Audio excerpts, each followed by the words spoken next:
get no results. Well, that's what you're looking at. That wasn't your question. Anything else? Ask me the question, I'll answer. You're asking just for what you want. I'm answering the question in very good detail for you. We did some things that you haven't seen, or you wouldn't acknowledge or notice. The bottom results, we haven't gotten it done. I've acknowledged that. But I'm going to get these guys ready to go next week. Does that sound good? Okay. Are you done? I'm done. Well, my goodness gracious. Huh? Out of here, baby. He got up and walked out. That is beautiful. Are you done? I'm done.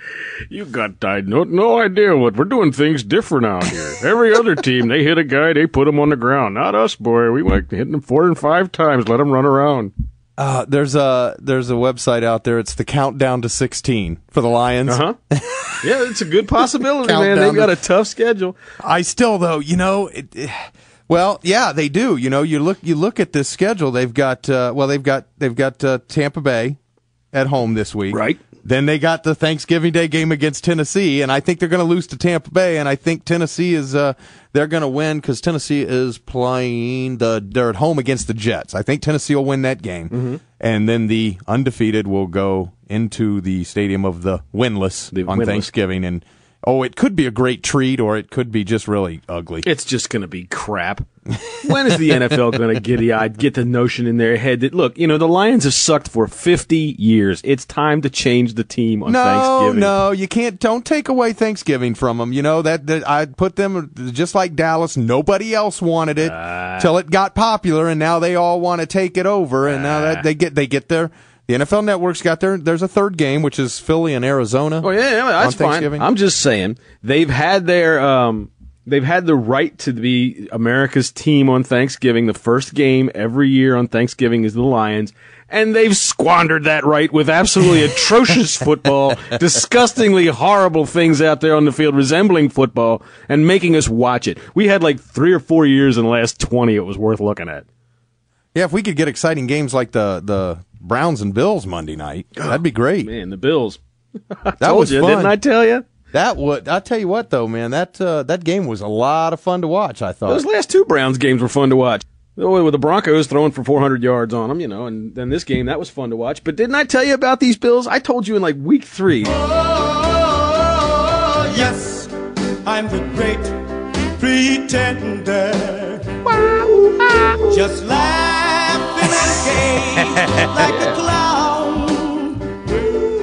I seem to be what I'm not. You see, I'm wearing my heart like a crown. I tell you, Tom, it's a cross-eye bear to be right so often. Yeah. Those of you that are out there that feel as if you know what it's like to be me, you just don't. You have no idea what's going on over here. Nobody can figure out what's going on in that head of yours. It's just bells and whistles and flashes. And by the way, may I say that I think I have an all-time new favorite cartoon. Oh, really? Oh, the new one? Oh, my God, that is unbelievable. Well, it's an old one by now. Oh, it's so funny, man. And I have to tell everybody, by the way, the scene where Brad Johnson throws the pass and all the duck hunters come out, we have been sitting on that idea for 2 years. Yeah. 2 friggin' years we've been waiting to use that on somebody. At least 2 years. At least. My God, that was great. So, yeah, we at least got it out there. That's good. Real quick, back on the Bills-Browns game, when Buffalo went to try to kick that last field goal to win it. Uh-huh. This is how it sounded on Westwood One by the radio and the national radio announcers on Westwood One doing the game around the country on radio. This is great. 46-yard attempt to give Buffalo the lead. Kick is on the way. It's got the distance. Lindell, he nails it. No, he missed it. To the right. Oh, this crowd is stunned. Oh, can you imagine I'm imagining Bills fans. He nailed it. They start screaming. They don't hear what he says. They shut off the radio. That's game. They win, and they wake up the next morning and find out they lost. I'm thinking of the guy that's driving down the freeway at 65 miles an hour, barely paying attention because he's listening to this call about his team. Oh my God, they hit it, and now he's beating on the steering wheel, and what they missed it. Oh my God. 5-car pile up on I-95. Lindell, he nails it. No, he missed it. No. See, now, this was a weekend for that stuff. Vegas got cleaned out over the Pittsburgh Steelers thing, and now everybody's getting upset over that kind of thing, and Donovan McNabb has no idea what's going on. Andy Reid is still hungry. Romeo Crennel wins a football game. The whole damn NFL's upside down. The Bengals tie a football game.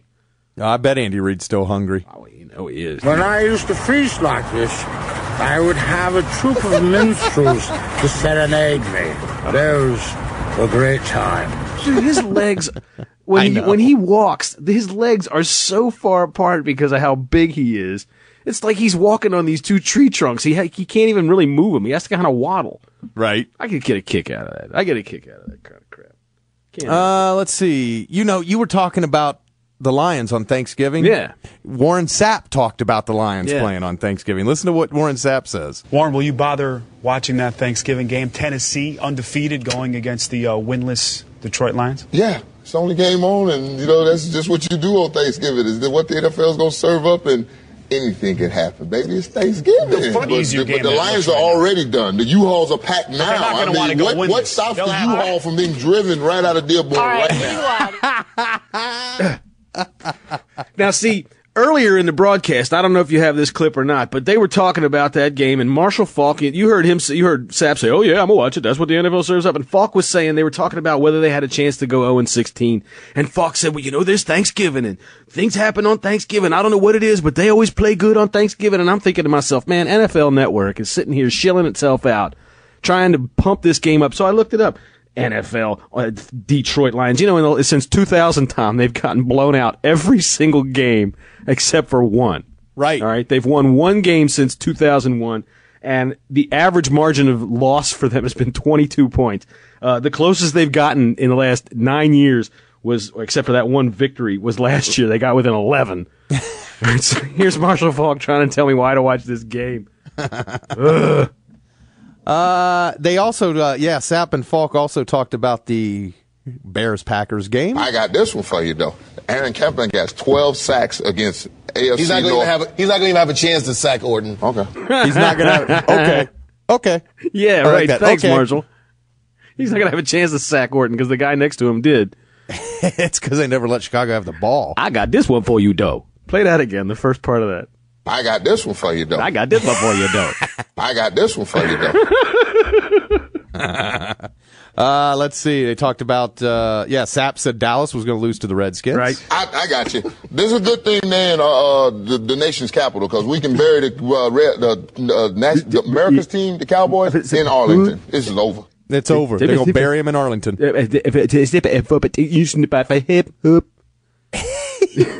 He is stumbling all over it there. I got you. This is a good thing they're in the nation's capital because we can bury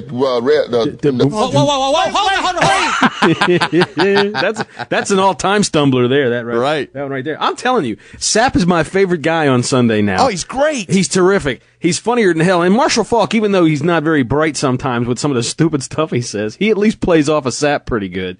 Oh, yeah. And the guy they got running the studio is not bad either, whatever his name is. But the funny thing about it that cracks me up the most is, like I told you, man, is when Sapp is not talking, when he's just looking at the camera, mugging it up. Let's see. Here he's asked about Vince Young. But I guess the bigger question is what becomes of Vince Young now? I mean, you don't take Harry Collins out at any point for Vince Young, do you? Young and the worthless. Watch the game from the sideline, young fella. The check ain't gonna change. The young and the worthless. I know.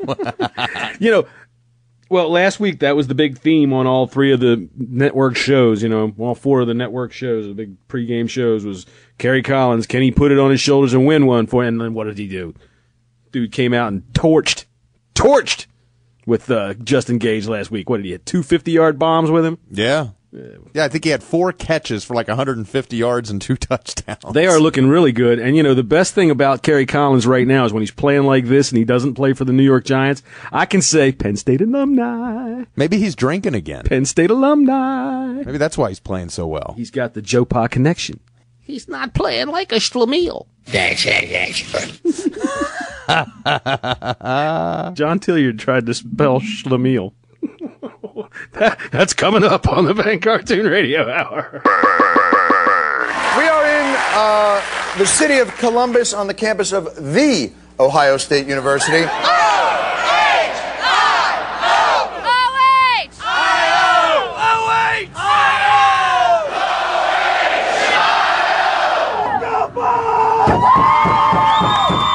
People here are required by law to do that thing that they just did, and also apparently to own 5 red hooded sweatshirts each.